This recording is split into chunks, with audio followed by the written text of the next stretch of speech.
Hi friends! We're going to share the live and then we'll get to talking and everything here shortly, okay? So, I'm going to share it, she's going to share it, we're all going to share it. Woohoo. If you guys want to share it too, that's great. Invite your friends. Yes. TikTok, unfortunately, we can't answer any questions because we can't see them from where we're at. But if you do have questions as this live show goes on, please just hop over to our my Facebook page and you can ask whatever you would like to in the comments. This episode's going to be great. I can't wait to kick this off and get started. I'm so excited. Like, too excited, actually. So let's see here. We're going to share it to a few places, and then it's going to be fantastic. This is going to be a really good episode.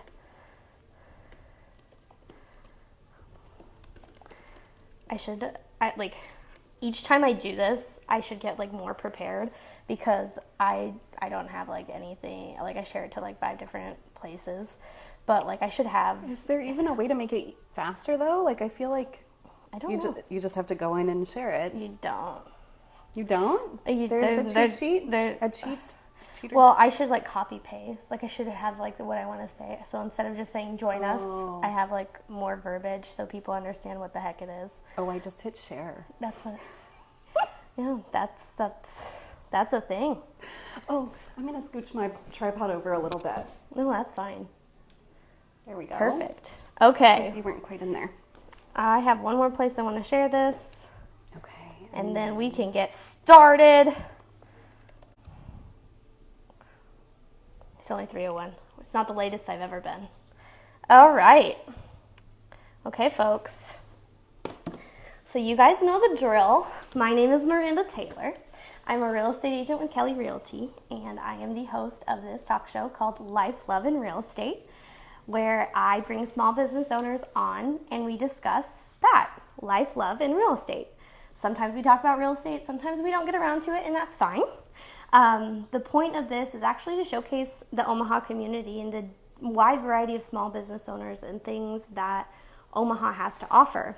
I'm actually going to grab my drink because it's really hot in here and I'm going to die and not be able to make it through the hour. So that is why I started this. And this guest is amazing. I met her about a year ago when I was making t-shirts. That is actually how we met. And I made her a t-shirt. And we've kind of stayed in touch ever since. She's in a lot of my circles. I think she's an amazing human. I'll let her tell a little bit about you. Thank you. I'll let her tell her about herself and everything, but I really respect this woman, and she does incredible things for mothers everywhere, and I'm so happy to have you on the show, and I can't wait for us to share the information that we kind of have planned today, and we kind of don't. I don't really plan anything at all, so this is going to be great. Okay, me too. Go ahead and introduce yourself and let everybody know what you do and what your business is and all the good things. Awesome. I'm Alexis Stearns, and I am the founder of Alexis Inspires, LLC. I support moms who want to enjoy motherhood through healing. So basically, we work on healing for a happier motherhood. So I work primarily with people who have experienced birth trauma in kind of how they want to heal that. Sometimes they've gone round and round and they haven't made any progress doing all the right things to heal. And so then we work together to figure out what's going to work best for that individual. That's so awesome. And I've had 2 kids, so I would have had more, but I've had several miscarriages. And for me, having something like you exist just makes my heart warm because both of my births were pretty traumatic, just in general. I won't go into all the details, but they were very difficult for me, especially after what happened to me. So when I was younger, teen years, I did have a pregnancy and I did miscarriage pretty late in that term period. 6 months is about the time I lost the baby. So that brought a lot of anxiety going into having my actual kids and the ones that are here and awesome and sassy and fun. So that that's something that I've always struggled with. So knowing that somebody like you exists, it just makes my heart happy. So yeah, and that's absolutely like totally common, right? After loss, after a previous traumatic birth. Yeah. Like those feelings are so common. yeah. And we need to address them. We don't need to, like, what was your support like as a young teenager? So if I'm gonna be super real with you, it was a super secret. I didn't tell anybody. I went through that all by myself. I didn't have an actual partner. The person that assisted me in that action, it was unwanted. So, unfortunately, it was just me, and I was 16, and it was scary. I'm very thankful for the OB that didn't tell my parents or anybody, and respected my boundaries, even though I was young. Maybe they broke laws, so that's a little scary, but... No, they didn't. They didn't. That patient confidentiality applies even then, I think. Even at 16? I think so. Okay, because I know at any point that they could have just outed me. I literally made this whole entire thing about me having issues, women's issues, same person who helps with women's issues helps with that. So it was a big old thing, and I kind of can laugh about it now. There's been some healing there, but I can't believe sometimes that happened, that I was able to get through that whole entire situation on my own. And it probably would have gone better or easier had I told somebody, but having no support sucks. And it does. It's one of the reasons why I advocate for people to reach out, and you don't know what kind of support system you have. So. Right. And it can be hard to ask for help. Absolutely. Very hard. I really did not ask for help after I had my son. After I had a traumatic emergency cesarean, I didn't know. Nobody talked about birth trauma even 8 years ago. And so I had no idea it was trauma, right? But those things, they are trauma. And being able to identify that they're trauma is kind of the first step to then healing. Right. And with my daughter, I love her. I love her to pieces. But I always had that anxiety in the back of my head throughout my whole entire pregnancy. Even after I got past that 6-month mark, because I was just okay, if I get to 6 months, everything will be okay. If I get past 6 months, everything will be okay. But even after that, it was every little thing, and I felt like I was going into the doctor for every little thing, and sometimes I felt bad. I felt bad that I was going in and being anxious, or that I was crazy or nuts. To go in and ask about this movement or this pain, is it normal? Because I don't know. Right. And can we talk about that for a minute, right? Yeah. As women, we're labeled crazy or nuts for being concerned about things that are totally valid concerns. Considering your history, those concerns make so much sense. And, I hope that you had a great doctor that acknowledged that. He's all right. And some doctors do and some doctors don't, right? And so, that's a good opportunity to change providers. Hint, hint, if anybody's listening and relating to that. Because there are supportive providers out there. Sorry, that just went a little ranty. No, you're fine. No, you're fine. I That's the do whole get point a little of this. ranty. But that, that was a thing. That anxiety was a huge thing. Mm-hmm. And, I was thankful that, I kind of did have a support system with my daughter. Everybody was kind of there. But, sometimes, I did feel like I was a little isolated and alone. If I would do it over again, I'd probably have a doula. 10 out of 10. Mm-hmm. If anybody's thinking about having kiddos, definitely a doula is, in your budget. In fact, go to my website, alexisinspires.com/team, and get that resource. It's actually for people who are pregnant after a traumatic experience. But it would help anybody build their birth team. Yeah. And that's totally free. It's just a downloadable resource, and it tells you how to pick a good doctor, how to pick a good doula. And I don't remember all the other support people on there, but it's a full-on team. Absolutely. and she is amazing. Like, she's great to talk to about like all these things. Like, even if it's been months and months after, like, you know, I'm literally probably going to set up a consultation with you because, you know, it's been a while, but like I'm not going to lie about it. I have a lot of trauma with both my kids, and it probably all stems from the past stuff. And they're fantastic little humans. You know, my daughter's gonna, you know, take over the world. Yeah, and they're fantastic, right? Right. And that doesn't take away our own traumas, our own pain. Our feelings are still valid and still deserve a space to be seen and heard and felt and validated, and you know, a space to get to the root of it. Because like, I see women years and years and years later, Miranda, like 15, almost 20 years later, who are still struggling with their birth experiences. Well, and then there's like, you know, that postpartum part too. Absolutely, which is all like, so when I talk about the fact that I work with birth trauma, it's that all the way preconception through birth, through postpartum, that postpartum period is all encompassed under this umbrella of birth trauma. Right. Any trauma that occurs within there. Well, and like bonding time and things like that with your kids, you know, with both of my children, I struggled a little bit with postpartum, and it wasn't that like I didn't connect with my kids. No. Sorry. Go ahead. I gotta stop you there, because you struggled with postpartum what? Oh, I had depression, and Okay. then with my son, I actually had postpartum psychosis. So, Oh, wow. yeah, I don't That really must have talk. been really hard. It You was. don't- I was like, I don't really talk about it don't that have to much. talk about it. because when you say that, there's a huge stigma with that, and There is, yeah. and There really is. I'm just thankful that like when I felt a certain kind of way, that like I like went to the ER, and Yeah. don't go to do go get help. But if I were to do it over again, I probably would have like called the OB emergency Yeah. line and not gone into the ER. But Yeah, talk to the OB.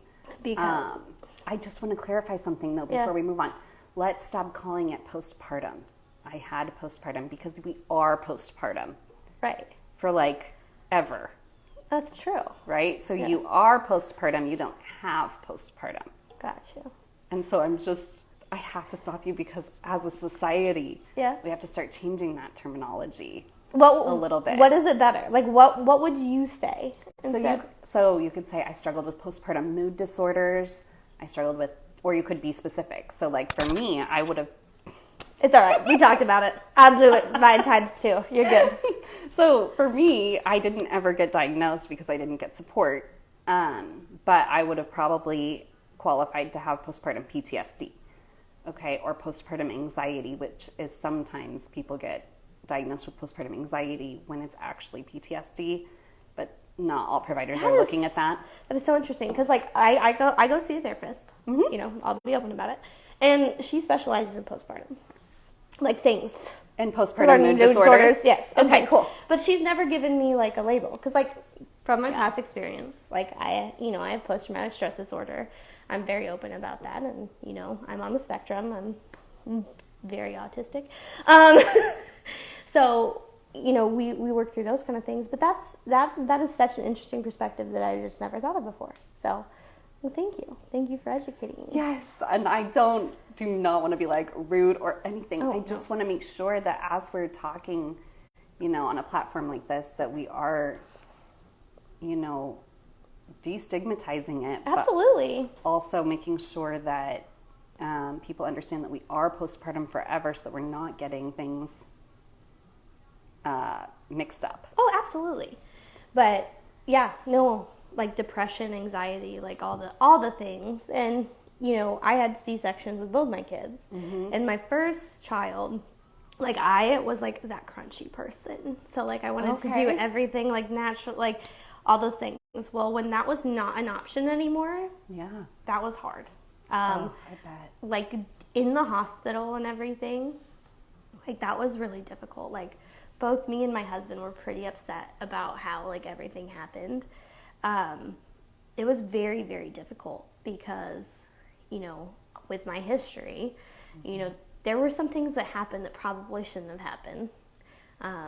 And, you know, that could have been partially my fault, too. In the hospital? Yeah.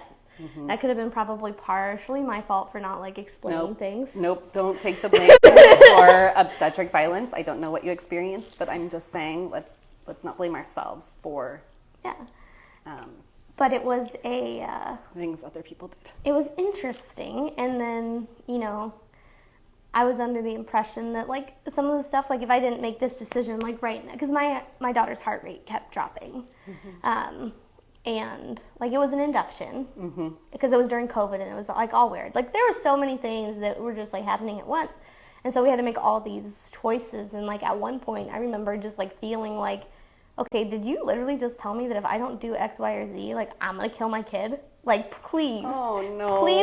Please do not tell me. It was like this young, very young nurse. Never had so children. Sorry. Never had children ever. Like, didn't know what, I was like, I was so mad. I think at one point, too, she called me a drama queen. So I'm like, no. I might have been that crunchy person. Things probably weren't going my way, which also, you know, controls a thing. But it was hard. And, you know, that's why I would have wanted a doula, because, you know, my husband at the time, like, he had no idea. He had no idea how to advocate for me or anything like that. So I didn't know how to advocate for myself. I'm young. I'm not only that, but can you? You're in labor land. Yeah. Like, I could not have advocated. Well, like, I had penicillin, like, going through, because, like, you know how, like, they test you for that, whatever. Oh, yeah. Yeah, so I had to have penicillin because I was trying to have the baby naturally. That was so painful. Like, that was worse than, like, the actual, like, contractions. The penicillin going. Drip. Yes. So, like, just all the things. But that was hard. And you know, I never got, like, closure or anything. So I just switched OBs and switched hospitals altogether. And then I love my OB now. Like, I give her name out like it's candy on a, like, St. Patrick's Day parade. Yes. Yeah, let's hear it. What's her name? Tracy Harai. Tracy Harai. Harai. She's with CHI. Okay. But I love her. Like, awesome. She's probably, like, what was funny is when I was pregnant with my son, like, she was also pregnant. So, like, we also kind of had, like, a cool little bond with that, too. Yeah. She probably didn't feel a bond with me, but I definitely felt a bond with her. That's all that matters, really. Sometimes there's one-sided relationships, and that's fine. But she was really awesome. I absolutely love the way she handles her business, and and, like, her nurses and her, like, I always felt, like, genuinely cared for, like, the whole entire time. So I would say that, like, having my son, it was, like, a lot better. Yes. Yay. But there was still trauma with my son because he was a NICU baby. So, like, you know, he was an elective C-section because I already had one C-section, and I did not want to go through another, like, 24-hour birth. Yeah. So, it was a choice, and I'm happy I made that choice. Like, I don't think that's why, like, that was not the reason he was in the NICU. He, like, wouldn't latch and, like, that kind of stuff. He had a tongue tie. Oh, yes. And convincing somebody. We had 2 tongue ties. Convincing somebody that your child has a tongue tie, that's hard. Really? I'm so sorry. Finally, like, one nurse was like, no, okay, we're going to just listen to you. But, like, all my brothers, like, they said it's not genetic. But, like, all my brothers were, like, tongue-tied. A lot of my nephews were tongue-tied. So maybe it's not genetic, but it's genetic in my genes. Either way, can we just say listen to moms? Yeah. Like, listen to moms. Yeah. You know, I lucked out because our pediatrician was also a lactation consultant. Yeah. So she actually checks for tongue ties. And when I said I wanted my daughters released, there was no reason. Yeah. I had no valid reason other than my gut told me to. Yeah. And it helped instantly. Well, and, like, Rory was adorable. He was, like, the cutest little, his little jaw just couldn't support. So we missed a lot of that because, like, I kept trying again. Well, and also the cesarean can make your milk come late. Yeah. Too, which is hard because it is still, like, trauma on the body. Yeah. And so then they don't, because I had a cesarean with my son. Yeah. And it didn't come as easy, you know? Oh. So then after he had a bottle in the NICU, he was like, I'm not waiting for breast milk. It was... That's fair. I I worked really hard to try, and like I kept trying and trying and trying and trying. And like there's also like trauma with that as well. Like I felt like inadequate. Yes. Because like with my daughter, it was like riding a bike. Like, you know, it was so easy. But with him, it was like more difficult, and you know that's partly because like he had to be in the NICU, he had to have all these like things. You know, we didn't want him to be failure to thrive, like and like all this like verbiage and words coming out again. Like, you know, you as new moms, as young moms, you're never educated. No, there is not enough. We're not provided enough information. Like I took a hospital birth education course, and it was inadequate. If you're pregnant, take an out of hospital birth education course. Side note. But I can relate in the NICU, they were like, you know, if you don't have X amount of wet diapers, we're not going to release him. And so basically, like, my impression of that time is still that they held my child hostage until I gave him a bottle. And so that I relate to those feelings of failure, right? So first it was the cesarean, and then it was the breast milk. But I didn't have that natural, like I wasn't very naturally minded at all. So I didn't have this idea in my head of how it was supposed to be natural. Well, like, so also like during this time that was like, both of my children are COVID babies. So, oh my gosh. So when you think about that and like that mindset too, like I wanted him to have the natural antibodies and all those things that came with all this, like all the data that came out. Because like I'm a very science-orientated person just in general.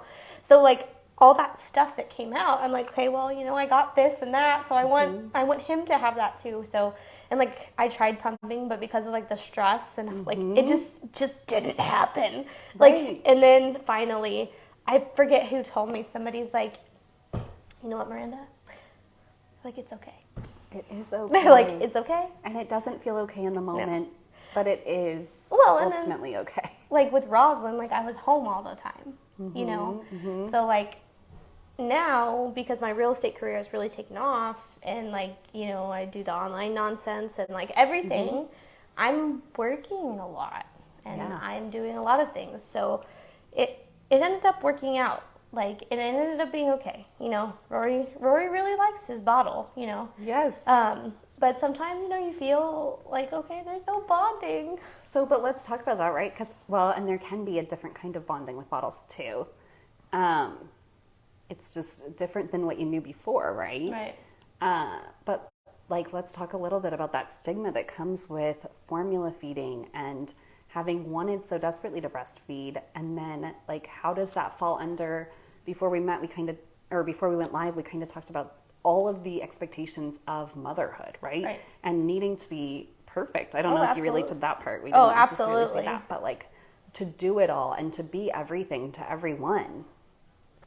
You know, like I feel like breastfeeding falls kind of right in there with that. Absolutely. And then like as you get farther and far away from it, you know, like for me personally, you know, there's a big stigma, a really big stigma on like being a mom, being a working mom. I know I said I wanted to talk about this, and this is why. Because I know like everybody judges everybody, and that's okay. You know, we all can make judgments. We shouldn't, but we do. But like I do work 80 hours a week. Like just because I own my own business and things like that, I get flexibility with my kids. Doesn't mean I'm not a good mom or I don't get to spend time with them or anything like that. Like I feel like I'm a freaking phenomenal mother. Right. But there's this huge stigma with like a working mom because we have to do it all. We're supposed to work, like especially being a single mom, right? So not only, I don't get to just stay home all day with my kids and have fun and stay-at-home moms. No, it's not fun. I know this. I did it for a while. No, that's not what it is at all. But that's the perception. Is like, as a woman, as a mother, you can't win. No, you can't win, right? Like, how about that meme that's like, they expect women to work like they don't have kids and to take care of the home like they don't have jobs. Right. Have you seen that one? And it is just like... And like, you know, something's got to give. So like for me, like spending time with my children is more important than anything in this whole entire world. So like sometimes I'll cancel appointments and things like that to spend time with my kids. But also, you know, if I don't work, I don't make money, so like I can't feed them. So we have to be able to feed the children. Right. So we have to go to work. We can't just stop what we're doing. But also, like, you know, something's got to give. Like, I can't take care of the housework, do all this. Like, when they say it takes a village, I feel like we got away from that mindset. Yes. It really does take a village.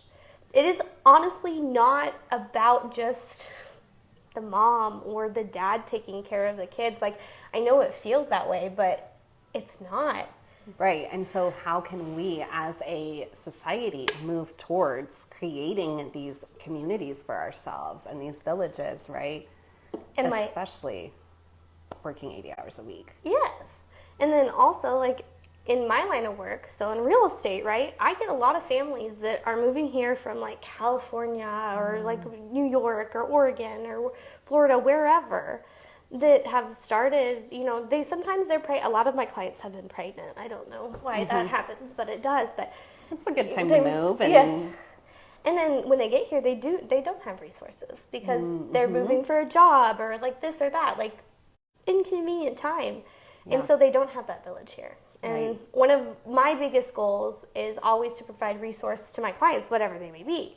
Sometimes they're not real estate related. Like, this isn't real estate related. Right. And I'm totally okay with that because it's a resource for my clients. It's a resource for people, for humans. Like, we need that.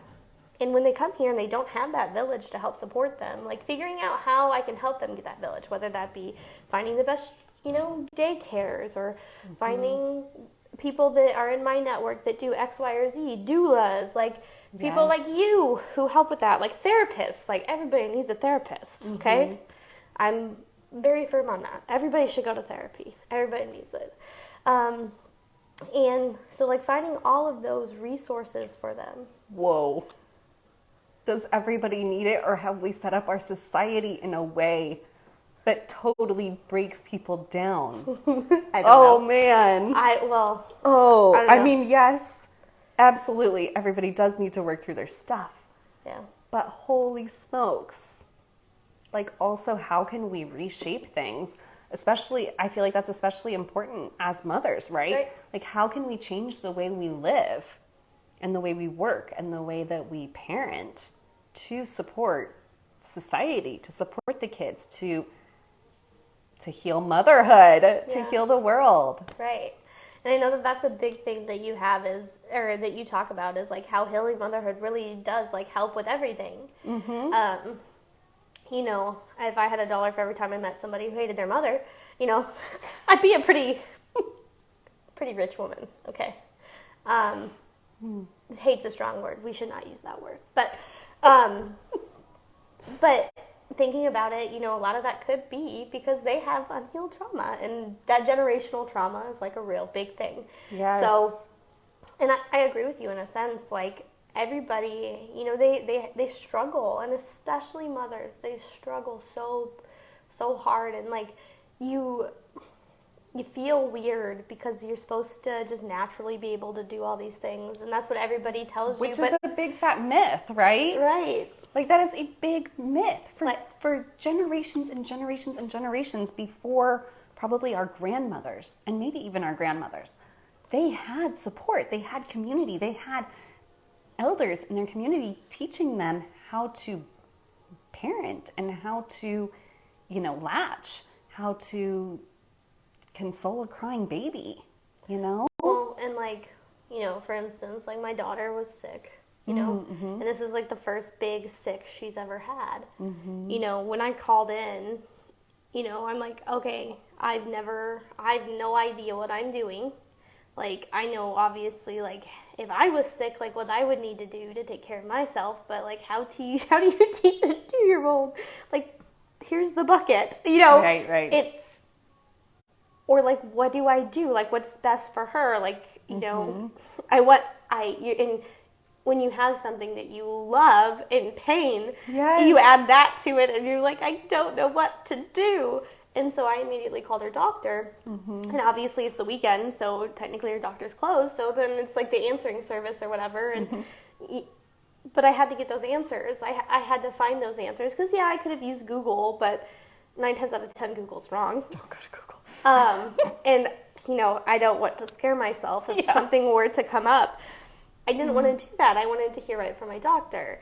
And, they gave me great advice. The person on the phone is like, you're doing a great job, Mom. Like, that was the first thing she said. And I'm like, oh, that's what I needed to hear, because I felt like, like I was responsible, even though, like, she just got some kind of bug or whatever. Right. Everything's going around. But just figuring that kind of thing out is hard. And sometimes people just don't know what the resources are or what is out there.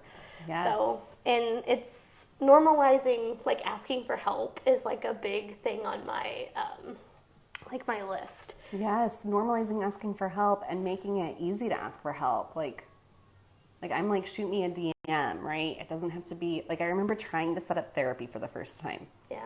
And it took me years. Oh, yeah. Because I did reach out to a couple people and then they never heard back. And then it's just, like, discouraging, right? So then I tried again later and got a hold of somebody. But, like, how can we make it easy to support moms and easy to ask for help? Like, how can we make motherhood more easy? So those mom groups, Yeah. like, I freaking love them. They're, like, one of my favorite places to hang out. Just because you have a plethora of people's knowledge. You also have a plethora of bad knowledge. So it's like, it's a double-edged sword. But you do get a lot of information from those. And to me, those are like senses of community. And, as technology progresses, like, we need things like that. And I like seeing, like, there's some people who are a little bit more, like, holistic. And then there's some people who are very much, like, doctor-orientated. So, like, seeing both sides of that spectrum is kind of nice. So, like, that is one way to, like, gain that community. Finding those, like, special... And especially local ones. Yes. Because then they know the resources in your community, right? Yeah, and, like, you're in my mommy meetup group. Yes, I love that. So, like, and there's never really any drama in that group whatsoever. No. It just, like, runs itself. Yes. I literally posted this in the mommy meetup group. But it's... Oh, did you? Good. I did, because, while it's not, like, an actual physical meetup, I'm like, there's maybe somebody who wants to hear what we're talking about or whatever. Well, and the things that we're talking about, I mean, when we talk about these things, when we shed light on our real experiences that sucked, it makes it less taboo for other people who are struggling. And I think it is part of what makes it easier to ask for help. Right. And, like, that mommy meetup group, like, I saw a need in our community for people to just, like, I want to meet up. Like, I want to meet other moms that do the same thing that I do, or, like, are interested in X, Y, or Z.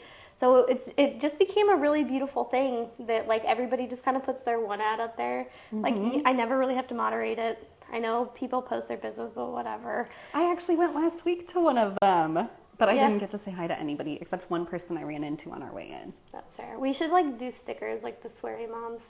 Yeah. Or something. I'll come up with something. That'd be fun. I just, then you get, my daughter's a little bit older than some of the other kids that were there, so then I was following. Absolutely. Which is just the way it goes sometimes. But it felt good to go there, like, to hear about that event, and then to go there knowing that there were other people who I might know, like, if I wanted to. Yeah. And I did get to chat a little bit with one other mom, but. Well, and, like, the other part of that is how that got started. So, one of my clients, they moved here, I think, from Florida. They also lived in Colorado. I'm not sure which. Anyway, she's one of the admins. She's like, I want mommy friends. I want my kids to have friends. And I'm like, well, there's the mom groups, but, like, sometimes your posts don't get through or anything like that. So I'm like, some of them are kind of big. Absolutely. And you just get lost. Then I'm like, what if we just create a Facebook group? I'm like, I'll help you admin it in, like, the beginning. And I'm like, hopefully it just runs itself, because that makes those groups, it's nicer when they just kind of do their own thing, and you don't really have to moderate or do anything bad. Like, obviously people get in arguments and things like that, but you're not really arguing when you're just, like, posting, like, one ads. Right. But that's how that started, is she wanted that. I'm like, okay, I'll make this. We did the first event. I think you were at the first event. Was I? Was that the first one? The one at Stinson Park. Well, I think it was supposed to be Elmwood Park, but I got Elmwood Park confused with Stinson Park. Oh, yeah. But, like, I don't like playgrounds that have sand. Yeah. No me gusta. Not my thing whatsoever. That's really valid.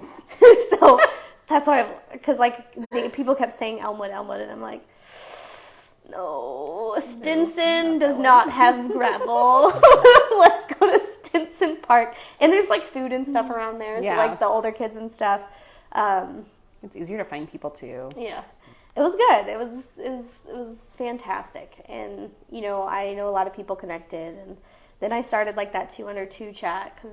Or nice, like kids under 2 chat, not 2. I have 2 under 2. But other like talking about like toddlers. And then, you know, I was hoping, a goal with that was that other people would make other chats. Oh, I don't have kids under 2, so let's make this chat or this chat, because everybody can do that. That never happened, but people post in that under 2 chat like every day. The chats are still kind of new. I'm still a little bit like, oh, how do I do this? It goes so fast. Does it? Like I can't keep up. Yeah. So like I do a lot of things like all the time. So I created it because I thought it would be cool, and it's working out. It's running itself, but I can only like pop in and out sometimes to like keep up with everything. Because like you have literally like we have 400 people in that group or whatever, 400 moms in that group. Like I can't keep up with 400 people talking at once. Nope, right. Not my thing. Yeah. But it's really cool. And like those kind of things, like finding that kind of community to find that village. And like I tell people all the time, like a year ago, I really had nobody. You know, I was like just kind of starting my real estate career. So I wasn't bad at real estate or anything like that. I was like really good at it, like from the get-go, just because I read a lot. But I just didn't have like clients or like a sphere or like anybody to talk to. So like I was just like, oh, I'm a real estate agent. That's cool. And, you know, not very many people that way. And I had no network, like literally no support system. Like, yeah, I had my mom and my dad and things like that. But like, you know, there's only so much. You gotta have more than that. Yeah. And then I had my husband, you know, but like you really do have to have more than that. Right. And yeah, that's actually like a part of my healing mentorship program is at the end of it, we do that. We do community building, right? Like, who do you want in your community, and how can you build a community that feels that supportive, right? And like I started healing, you know, and then you start like dropping people who were in your life. Yeah. Like it's not necessarily a bad thing. It's not like you don't want the best for them, but. And it doesn't have to be forever either. Like I know that I went through a part in my healing journey where the people that I loved most, like my very best friends, I had to have really strong boundaries with for a while. And then, you know, a couple of years later, my capacity changed and I was able to maintain like flexible boundaries and create those into the relationships that I wanted them to be. Right. And like my first ever like community building experience, you're part of the LIT group, was in that LIT group. And I'm very thankful for that group for that reason. And that's why I'm a big supporter of Facebook groups, because they do connect people offline, especially local ones. But why I'm a big supporter of that is because that Christmas party, I don't know if you were. I did not go to the Christmas party. That Christmas party was like my first ever like feeling of community that I've ever had before. Because like I wasn't in a sorority. Like I went to a really nerdy engineering college. Like really wasn't interested in people in general. Just gonna be honest. I am now. I really like people. And I really liked people then, but I just didn't know it. I thought I was antisocial. I really wasn't antisocial. I can relate to that. Fair enough. So I never had like sorority or sisterhood or any of those kind of things because I never thought that it was a need. And at that Christmas party, like I found a few people that I'm like, oh my God, like I would just like talk to you every day of my life if I could. Like you would be an amazing person to have in my life. Like I want strong, powerful women like this here in my life. I want this. I want this kind of support system. And that night I actually talked to a wonderful lady about like generational trauma and about like my story. And, you know, we really connected on like a higher level, you know, Rosa. Yes. We really connected on like a higher level, and I never had that before. And then that sprouted this like energy in me that I'm like, okay, I'm like going to go above and beyond because I want other women to feel this. She lit your torch. Yes. And we literally, like, I literally started having like weekly meetings, like 3 times a week with just women, and like just to talk to them on like a human level, like, hey, you know, I need support. I'm searching, like not necessarily speed dating, but like, yes, but kind of. That is, and I went through a process like that too, right? Is when you decide to intentionally design your community, it's uncomfortable, right? But it is important to go out there, and you do have to meet different people. Absolutely. And almost speed date to find the ones that you connect with almost on a soul level. And here's the crazy part. So my life kind of blew up this summer. Like, everything went wrong. Like, my life trajectory completely changed from what I thought it was going to be, which is fine. You know, we go through seasons, things happen. 50 women showed up at my house. 50. Like, probably more. But I'm comfortable with saying 50 because I can name 50 off the top of my head. 50 women showed up at my house. Not all at the same time, because that would be freaking nuts. And I don't think my building could support that capacity. But 50 women showed up to my house and showed up for me. And showed up like, hey, I get teary-eyed talked about this because it blows my mind that, like, just by just being kind and just giving somebody like the time of day would even sprout something like that, or just like being open to those kind of communications and getting that kind of support, because I never ever had that kind of support before. And so it made this whole entire process of like losing something that I thought was like everything to me not a big deal. That I can overcome this and I can get through this. No matter what this hardship is, I can dig myself out of this hole, and I have a support system of people helping me out of it. Yeah. Which you need that. Of being held through this transition. Yeah. Like, you need that. Like, a lot of people want to say, like, I want to do everything on my own. And I go back to when I was 16 all the time. No. Doing stuff on your own is hard. It's overrated. It is. It's really overrated. Like, I'm all for independence. Like, you can do a lot of stuff on your own. Yeah. But you do have to have an army of people behind you that actually support you. Right. And then it's okay to, like, cut people. Well, so it's like the research that supports attachment parenting, right? Right. The more attached these parents are, the more independent the kids become years and years down the road.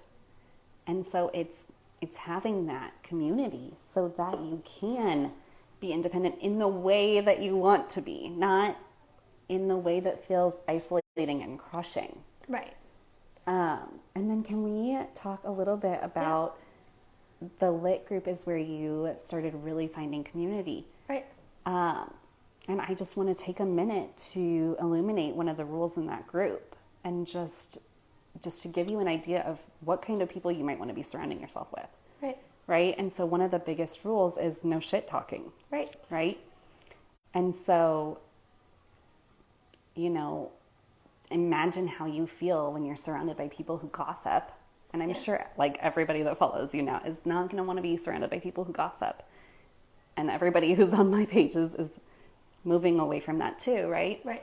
It's being surrounded by people who aren't going to judge you, who are going to accept you wholeheartedly as you are, right? Accept and support you. Absolutely. And what I will tell you is, okay, autistic.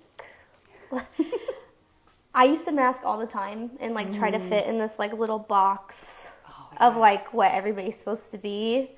The moment, literally the moment that I said, F that shit, and stopped doing that, was the moment that like people started coming to me, and you attract what you want. Yes. Like, you know, the moment I stopped caring about appeasing everybody around me and just being like, you know what, I'm gonna be Miranda. I'm a little weird. I'm pretty fun sometimes. I started attracting people that appreciated that aspect of me, or the fact that, like, you know, I'm like a human Google sometimes, and that's okay. You know, it's actually pretty cool. Yeah, and I joke that I'm a multi-tool. Yeah. And like, use me and abuse me, like, it's fine. Like, that's what I'm here for. Because that's something that I have. Like, that's one of my beautiful gifts. Yeah. You know, people call it a disability. I friggin' don't. No, that's pretty amazing. This is it. Like, I'm here, and this is my reasoning. So why be different? So if I'm listening to music, my whole entire body's gonna shake. It's just gonna happen. Am I dancing? No. I'm not having a seizure, though. It's okay. But that kind of... When you do that, you're no longer fitting in. No. What you're doing is you're finding belonging. Oh, yeah. And that's that's where real community is Absolutely. when we belong as we are, when we're accepted and loved for who we are, as opposed to changing ourselves to fit in. And, like, even in my job, right? Okay, so people all the time, like, complain and say, oh, I hate my job, this, but it pays the bills. And I'm like, I have found a job where I can legitimately utilize all my tools in my toolbox and help other people. And I get to do it with a smile on my face, and I get to do it my way. Like, real estate, like, if you would have told me, like, 8 years ago, like, that I'd be a real estate agent, I'd be like, you're, like, crazy. I don't even like people. I'm like an engineer, okay? Like, I like science. But I probably said it a little bit differently than that. But that's what I would have told you. I would have told you that. I would have said, that is what I do. But here's the thing. A lot of people think real estate's easy and things like that. It's a giant Rubik's Cube. Like, and each time, like, the sides change. So, like... So you're doing science. Yeah. And... Because, like, every single person's file is different. Every single person that walks through my doors has a different situation, and they need to be treated as such. They all need to be treated with the exact same level of respect and treated the exact, like, on that kind of sense. Right. But we have to figure out how to find them home, or, you know, how to sell their house. And it's not always easy. It's going to be different for each family, probably, and each home, right? And each single person. And, like, if somebody has, like, other struggles, like, I work with a lot of people with extremely bad credit. Like, their pathway is completely different than somebody who walks in with an 800 credit score. Just like healing. Yes. Just like what healing. Works for one person isn't going to work for the other. This is how we're going to relate it to real estate. We actually talked about this. She's like, I'll figure it out. But it's the truth. Like, each person walks in with a different pathway. Yeah. And I never tell people no. Like, a lot of people will come to me and be like, can I buy my house? Can I buy a house? And, you know, they don't have, like, the perfect file or whatever. But I don't tell them no. I tell them yes, but it's going to take some work. Are you are you willing to put in the work to get there? Just like healing. Yeah. Shoot. The same. Because, right? Yes, and each one is different. And I've found a community in real estate, and I've found something in real estate that, like, I don't know very many real estate agents that do what I do. Yeah. Like, the way that I do it. It's the Miranda way. It's crazy. But and you're so community based. Like, you really know so many people and bring that sense of community to each client. Absolutely. You know? And it's important. And, like, you know, each client that comes across me or finds me, however they find me, if it's a referral or if it's just, like, they see me do something goofy on TikTok, like the She-Hulk filter, man. Oh, I want to see that one. I want to be green so bad. But, like, no matter how they find me, like, it's just always important to me that I help them on that pathway and on that journey. And, like, I know sometimes that, like, I may not be able to profit from that person, and I don't care, because I was able to grab their hand and get them to a different stage in life. Yes. It's very important to me that that's my outlook, and that's how I continue to run my business. I will never change that. I will never change my outlook on how I run my business. I will always be that person that pulls somebody up with me. You know, I have, like, 80 people, like, going through some sort of, like, credit repair or, like, pathway that probably is never going to pay me. Right. And that's okay. But eventually, you know, if it's going to take them 6 months, if it's going to take them 2 years, whatever, if they follow that little pathway, that little guide that I gave them in the beginning, hopefully that they can get to that home ownership. Yes. Because that's really important to me. That dream of home ownership, I want everybody to have that because everybody deserves that. Owning property is a big deal. Yeah. And I love it. But I would not be able to do my job if I was not 100% myself and 100% authentic. Like, I joke with people all the time because I do marketing as well, like on the side, because real estate is like this. Yeah. So I need something that's kind of like this all the time. So I do, marketing on the side, and I talk a lot of people about branding and being authentically yourself, because that's the biggest problem that people face is they're not themselves. And like with mothers as well, like you can be a fantastic mother and still have flaws and still be yourself and all those things, but you have to know what resources you have. You have to know what kind of people are going to come your way. You have to have that sense of community. And so when I do marketing, that's what I focus on. I focus on how do we build that? Yeah. How do we build your brand off who you are and being authentically yourself? So I do both those things, and it all ties in together. Like, it all ties into a journey and finding yourself and moving forward. Forward's my word. Because, I mean, when you talk about this authenticity, right? Like, so many of us have been through school systems that really try to get kids to conform, right? Absolutely. And so, I've heard jokes about how, like, you go through life, and then once you turn 30, you start actually, like, returning to yourself and getting to know who you are again. And that's part of the journey, too, right? Because especially, like, with trauma, there's, like, this separation of the self. And so it's coming back to who you are. Well, I know, like, when I went on, like, my big healing journey, just in general, that was about 2 years ago, that I walked into, like, my psychiatrist's office, or not psychiatrist, therapist's office, and I said, my marriage is failing, I'm broken, and I think I am a sociopath. And I was in tears, and I'm like, and I'm pretty sure, like, I have postpartum depression is literally what I told her. And I'm like, I don't know what to do.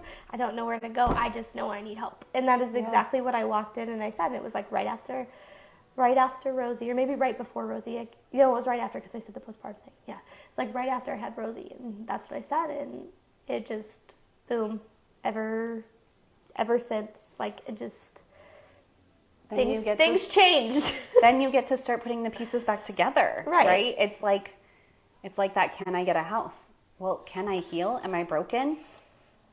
Yes, you can heal. Absolutely. Right? I'm never going to say no. And like young women watching this, even young men watching this, if you are, you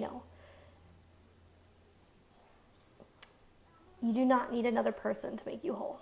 No, so true. You need to heal yourself first. 2 broken things don't make a whole. But 2 broken things that were fixed with some beautiful glue and some hard work can make a beautiful set. Maybe golden kintsugi. Yeah, that's I never remember what it's called. But yes, that is like a Japanese beautiful art. Yes, can make a beautiful set. And you want to look for, like, once you heal yourself, you want to look for that other part of the set. the matching kintsugi. And, some people get lucky and they get to heal together and they can become that set. But most of the time, it's not the case. And so It's hard when you enter into something and you haven't looked at that stuff. And so if you can look at that before you enter into a relationship. It's super important. Yeah. And, one of those things that's like a hard pill to swallow sometimes. When relationships fail, it's not just because one person. It never is. There's both sides to a coin. Right. Both parties are responsible in some way, shape, or form. And in my opinion, a lot of it has to do with unhealed wounds that people just can't get over. Yeah. And, it's important to go on those journeys to heal. And if you are like a single mom or a mother, like, please reach out to her. Yeah, and I have like a full-on free course for healing after a difficult birth. What is it? AlexisInspires.com/free course. So like I have a ton of free resources even before, if you're not ready to work on a full-on coaching package. And we'll make sure inside the event on Facebook, we'll make sure that you can go in there. I think you can go into the event and you can like comment and put any of those resources that we kind of talked about today. Does anybody have any questions? Like, this is an open forum. Sorry if you're on TikTok. I can't see from here. But I wonder if I can pull up your TikTok. If you're on Facebook or if you're on Instagram, if you have any questions for Alexis before we wrap up, I know we're getting close. I could talk to this woman all day long. Please ask them in the comments. We would love to hear from you. But it's really tough. It's like a really tough thing. Those pathways to get to where you want to be is tough. And like that authenticity thing.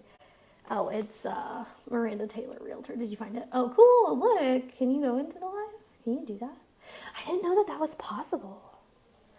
Oh, I have to log in. Oh, lame. I don't know how to log in on this. Anyway, but if anybody has any questions, please ask them. And I just want to say I really appreciate you coming on. This was so fun. Thank you for having me. Yeah. I love talking to you, and I don't get to see you very often. No, and I don't get to see myself very often.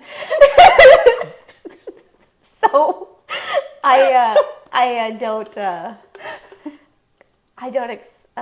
have one thing I wish existed in the universe was a teleportation machine. Right? And then, like, if y'all have ever read Harry Potter and the Prisoner of Azkaban, the Time Turner, that would be a good time. Like I am definitely Hermione. Yeah. I do not even, I barely remember The Prisoner of Azkaban. I think I had to stop reading that one when I was a kid, but Why? I did watch the movie. Is that the third one? Yes. That's the one where she has, like, the It time. scared me. Oh, the Death Eaters? It must have been. I don't know. It scared me too much. I had to stop reading it. Fair enough. That's crazy, because, like, the movies are what freaked me out more than the actual books. But I guess... Well, I watched the movies as an adult, right? Oh, okay. But I was probably 10 trying to read Harry You must have had a Potter crazy imagination if that terrified you. Because, like, when I read two different ways. Mm-hmm. So, like, I read for enjoyment, and then I, like, read for, like, just the information. Yeah. Like, fun fact about me, for everybody watching, I can read, like, 1,000 words a minute. Wow. Yeah. That's so fun. No, it's not. No? No. That's so cool, though. But, and, like, my skills get better as, like, I get older. I don't think I could do that in high school. But I did read really fast in high school. But, like, I, like, read, like, diagonally. It's for, like, information. But then I read for enjoyment, and I, like, slow it down, and then I let my imagination, like, take over everything. But that's why I don't read a lot of fiction anymore, because it's like getting absorbed into a TV show or whatever. So now I just read a lot of nonfiction. So I don't necessarily, like, I do enjoy reading, and I do get enjoyment out of the nonfiction, but I want to get something from what I'm reading. Right. So whether I feel you. That's information or whatever it may be. That's super important to me. So, but yeah, no, Time Turner, random tangent, but no. Is there anything you would want to tell people before we end this, or anything you want to say? It is when you heal yourself, you heal the world. It all starts within. And so whatever baby step you can take in the direction of healing today, you are making a massive ripple effect on the entire world. That's it. And I will, like, second that, because I feel like once I healed, like, I started making changes, like, around me. It does. And it's incredible. And you heal constantly. So, right. Like, it is a never-ending journey. So, like, sure. I'm not, like, a healed person. Like, no, I don't want it to sound that way. I'm not like woke. Yeah. Or whatever. Is that a thing? That's I don't know. Right? So I'm an 80-year-old woman. Is that what that means? I don't know. I'm an 80-year-old woman at heart. I may have just used that word wrong. It's okay. But I'm legitimately like an 80-year-old woman. I literally don't know what's going on in the world. Like, when it comes to, like, what's cool and memes and all those things, I am not always aware of things. So, like, when people my age talk to me sometimes... You don't know what it means. That's okay, me too. I had black and white TV till I was like 10. I have to, like, Urban Dictionary things.